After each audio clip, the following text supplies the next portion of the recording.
बाबा खिन्न रहते थे। उपनंद आदि वृद्ध गोपों ने परामर्श करके पुत्रेष्टि यज्ञ का आयोजन किया। सबने यज्ञ पुरुष गोपराज नंद को पुत्र प्रदान करने की प्रार्थना की भगवान से। पुत्रेष्टि यज्ञ हुआ। जैसे महाराज दशरथ जी की अवस्था ढल चुकी थी तो श्रृंगी ऋषि ने पुत्रेष्टि यज्ञ कराया, उससे खीर, फिर भगवान 4 रूपों में प्रकट हुए, राम लक्ष्मण भरत शत्रुघ्न। पुत्रेष्टि यज्ञ का अनुष्ठान हुआ नंद बाबा के यहां। अब उच्च कोटि के ब्रह्म ऋषि वेद ध्वनि आकाश में मुखरित हो रही थी। गोपराज श्री नंद बाबा अंतापुर में यशोदा मैया के पास बैठे हुए कहा, यशोदा रानी, इस बार पूरे ब्रजवासियों का आशीर्वाद है और सब ब्रह्म ऋषि हैं। कई बार हो चुकी, इसका मतलब पुत्र के लिए कई बार उपाय किए जा चुके थे। इस बार फलस्वरूप में मेरे पुत्र होगा। मन में बड़ी कामना है, मेरा विश्वास है ये जो यज्ञ हो रही, चूंकि ब्रजवासियों का आशीर्वाद है और ब्रह्म ऋषि जन बड़े महिमाशाली हैं, पर मेरे मन में एक उदासी छा जाती कि कर्म से ऐसा पुत्र नहीं होगा जैसा मैंने एक स्वप्न देखा है। ये कर्म जनित तो नहीं हो सकता। यज्ञादि कर्मों के सभी फल चंचल हैं और मैंने जो पुत्र देखा है वो अचल है, अविनाशी है। बड़ी आशा, पर लगता है मेरी दुराशा है क्या? वो कर्म फल से तो नहीं प्राप्त हो सकता जैसे मैंने देखा है। मैंने एक स्वप्न देखा जो आज तक तुमसे नहीं बताया, यशोदा रानी से कहा। भगवान नारायण भी उतने सुंदर नहीं जैसा वो बालक सुंदर मुझे स्वप्न में दिखाई दिया। मुझे ऐसा लगता है कि त्रिभुवन में कोई है नहीं सुंदर। एक बार जिसके हृदय में वो प्रकट हुआ उसको कोई आकर्षित कर सके ऐसा त्रिभुवन में नहीं। ब्रजराज की बात सुनकर यशोदा रानी ने कहा, सच्ची तुमने स्वप्न में देखा है? बोले हाँ। बोले मैंने तो बताया नहीं, मैंने भी स्वप्न में देखा है। क्या? बोले मैं नित्य सहधर्मिणी हूं, तुम्हारी सुख दुख की नित्य संगिनी हूं, मैं तुमसे क्या छिपाऊं? जैसे बालक की बात कर रहे हो ना, हमने तो इसलिए नहीं बताया कि आप कहोगे कि तुम्हारा पागलपन है। बिल्कुल वैसे ही मैंने देखा है। श्यामस चंचल चारु दीर्घ नयनो बालस्तवांक स्थले दुग्धोद्गारि पयोधरे स्फुटमसौ क्रीडन मया लोक्यते स्वप्नस्तत् किमुजागरः किमथ वेत्ते तन्न निश्चीयते सत्यम ब्रूहि सधर्मिणी स्फुरति किम सोयम तवाप्यंतरे। बाबा ने कहा मैंने भी देखा। दिव्याति दिव्य नीलमणि सदस्य श्याम सुंदर वर्ण एक बालक तुम्हारे गोद में दुग्ध पान कर रहा है, जो चंचल नेत्र मनोहर विशाल भाल तुम्हारी गोद में स्थित देखा, वो तुम्हारा पयोधर पान कर रहा है। कैसे बताऊं, अब तो मेरी ये दशा है कि सोता हूं या जागता हूं मुझे कुछ पता नहीं चलता। हर समय बालक लगता है मेरी गोद में चढ़ रहा है, मेरी दाढ़ी खींच रहा है। कभी मैं देखता हूं तुम्हारी गोद में दुग्ध पान कर रहा है। यशोदा मैया आनंद विवल होके कहने लगी, ब्रजराज ऐसा ही, ऐसा मैंने भी देखा है, ऐसा ही देखा है। वो तुम्हारे टोंद पर चढ़े खेल रहा, मैंने देखा है ऐसा। सत्य सत्य सत्य कहती हूं, मैंने देखा मैंने कि उसे स्तन पान करा रही हूं, पर संकोचवश नहीं बताया कहां वो दिव्य बालक और कहां मैं। ब्रजराज नंद ने कहा मैंने असंभव समझकर ये बात तुमसे छुपाई थी। यशोदा मैया ने कहा मैंने भी, कि तुम हमारा पागलपन समझोगे। लेकिन ऐसा अगर दोनों के स्वप्न में आया तो जरूर भगवान हमारे स्वप्न को पूरा करेंगे। नारायण जिनकी हम आराधना करते हैं, नारायण सेवानिष्ठ नंद बाबा और यशोदा मैया दोनों तन मन वचन से भगवान श्री हरि की शरण में होकर के द्वादशी दिन यथाविधि व्रत करने का नियम लिया। पुत्रेष्टि यज्ञ के बाद द्वादशी व्रत की संख्या वृद्धि के साथ साथ अब वो स्वप्न में देखा हुआ जो दिव्याति दिव्य बालक है वो खुली आंखों झलकने लगा। अब तो भारी व्याकुलता बनी। व्रतानुष्ठान सर्वांग पूर्ण संपन्न हुआ तो एक दिन देखा कि स्वप्न में भगवान श्री हरि आए और मधुर वाणी में बोले, अहो मयि अभिषक्तौ भक्तौ कथम निर्विद्य खिद्ये थे योषावतसी कुसुम सुषुमः सुकुमारः कुमारः सष्ट्देवानुभवतोर्भवतोः कुमारतया स्फुरति सातु सदा भवतो रेवानुगतः प्रतिकल्पम स्वभक्ति प्रवर्तनाय दिविमत प्रवर्तित द्रोण धरा रूपांश कलावतो हो तद्भूरि भाग्यम इत्यादि रीत्या ब्रह्मादलभ्य साक्षात् तत्फल साक्षात्काराय स्वयमेव पृथिव्याम भवतोर्भवतोरेव भवम लभत एव अचिरादेव रुचिरा रुचिरेशा युवयो सफलताम बलिता। यह आदेश हुआ, नंद यशोदा तुम मुझ में आसक्त और मेरे परम भक्त हो, तुम इतने खिन्न क्यों हो रहे हो?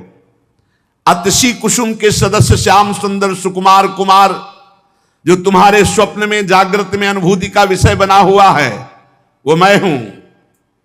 निकुंज विलासी श्री ठाकुर जी ने कहा, जगत में वात्सल्य प्रेम का प्रचार करने के लिए मेरी प्रेरणा से द्रोण और धरा के रूप में तुम स्वर्ग से आविर्भूत हुए हो। कल्पों तपस्या की है मेरी प्राप्ति के लिए, जो ब्रह्मादि के लिए अलभ्य है। सौभाग्य है कि वो तुम्हें प्राप्त हो रहा है। उसी फल का आस्वादन करने के लिए अब तुम तैयार हो जाओ, चिंता मत करो। गोपराज मैं प्रकट होने वाला हूं। समझिए, वहां देवकी वसुदेव के यहां चतुर्भुज भगवान नारायण और यहां निकुंज विलासी श्री ठाकुर जी। श्री यशोदा जी बहुत आनंदित रहने लगी।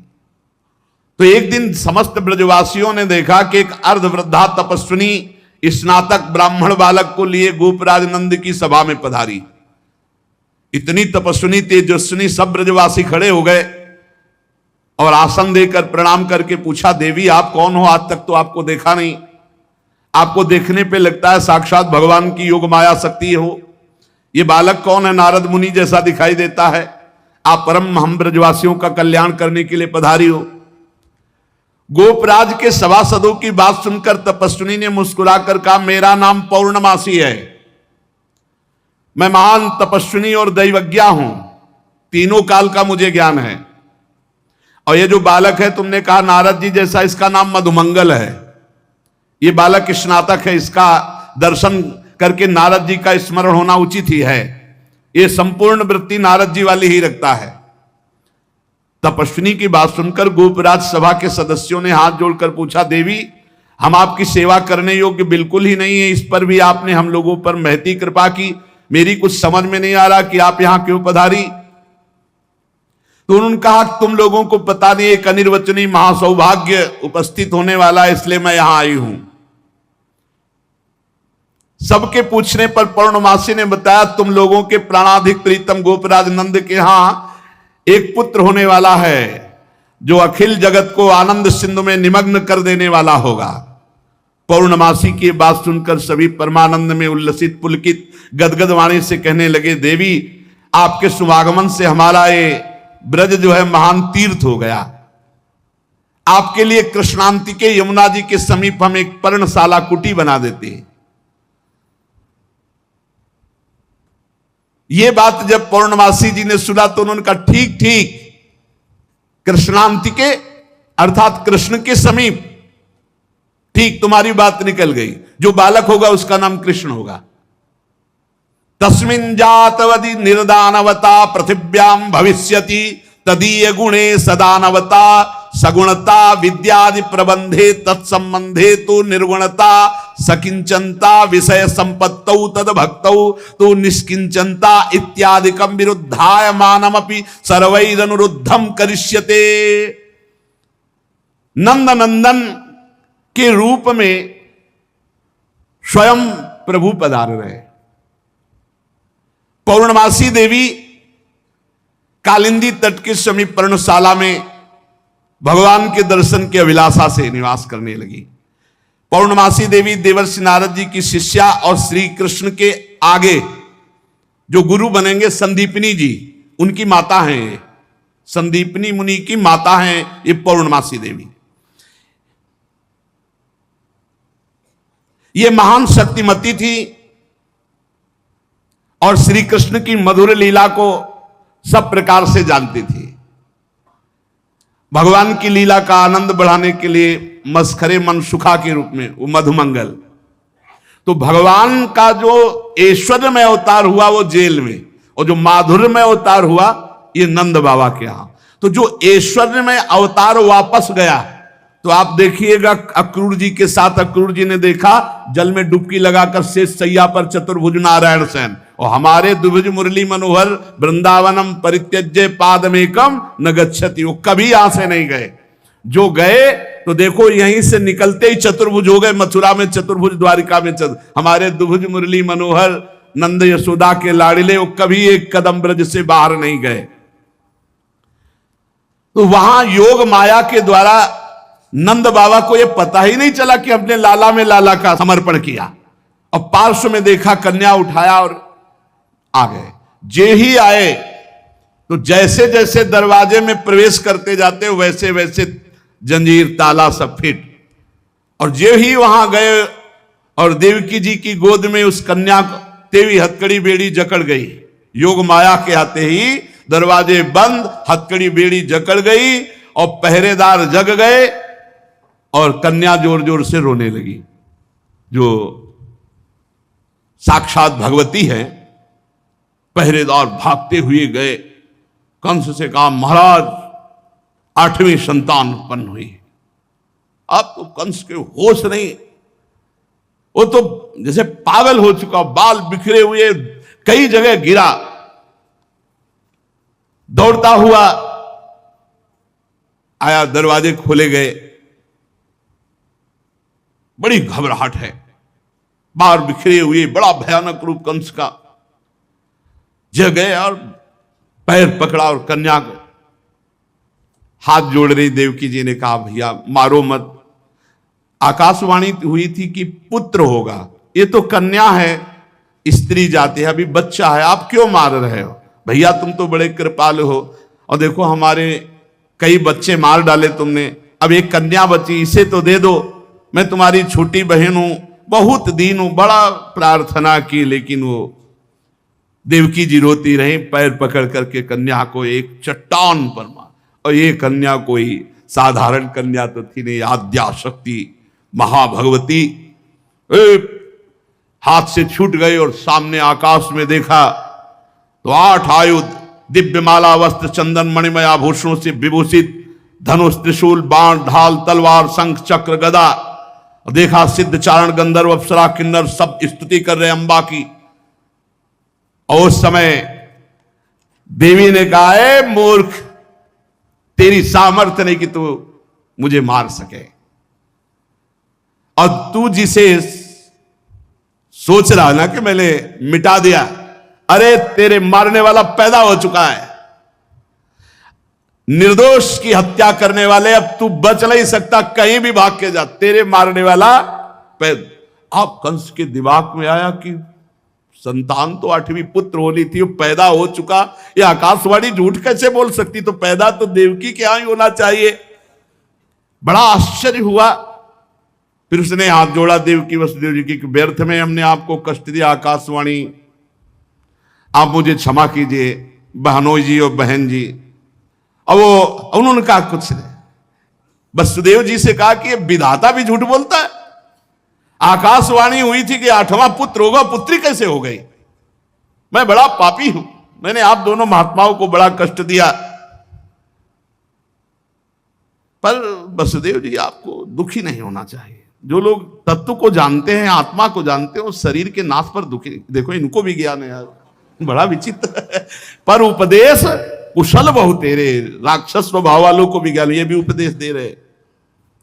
वसुदेव जी ये शरीर को जो आत्मा मान बैठते हैं, इसी उल्टी बुद्धि के कारण ये एक दूसरे से बैर और राग द्वेष कर लेते हैं, जन्म मृत्यु को प्राप्त होते हैं।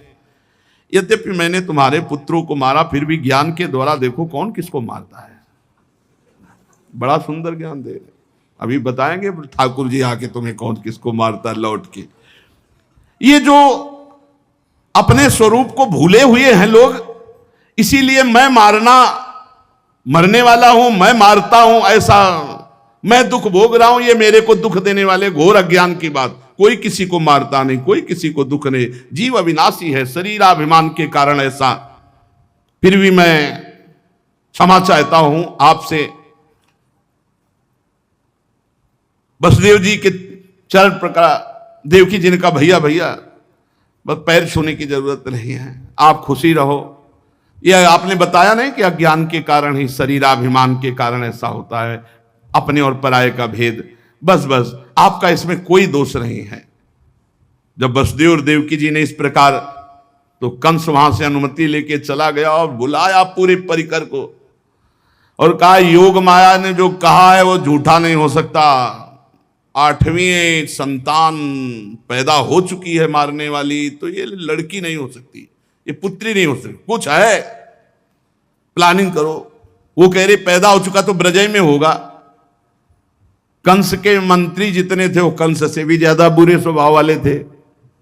उन्होंने कहा महाराज आज्ञा करो, ब्रज 84 कोस में आज से लेकर 10 दिन तक जितने भी बालक हुए सब मार डालेंगे हम लोग।